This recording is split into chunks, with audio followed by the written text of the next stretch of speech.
Buongiorno e ben ritrovati con l'informazione flash di New Sicilia. I principali titoli della mattina. Le mafie hanno implementato le capacità relazionali sostituendo l'uso della violenza, sempre più residuale ma mai ripudiato, con quelli delle infiltrazioni e della corruzione. E questo è uno dei passaggi della relazione della Direzione Investigativa Antimafia presentata oggi in Parlamento.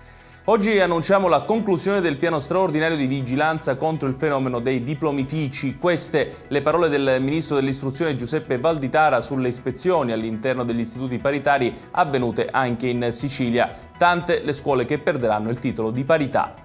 10 cadaveri sono stati estratti da una botola nella stiva di un'imbarcazione di 8 metri partita dalla Libia. Soccorsa dalla nave dell'ONG Nadir è giunta intorno a mezzanotte a Lampedusa. Le vittime sono tutti giovani tra i 18 e i 30 anni.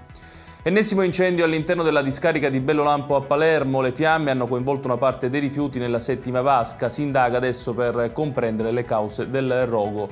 Infine, operazione dei carabinieri a Bagheria nel Palermitano, dove è stata scoperta una società attiva nel campo dell'edilizia che avrebbe trasformato un terreno di sua proprietà in una discarica abusiva. 5 le misure cautelari e una confisca di beni per 800.000 euro. Ed è tutto per questa edizione. Tutti i dettagli su queste notizie li trovate come sempre sul nostro sito www.newsicilia.it. Grazie per averci seguiti, arrivederci.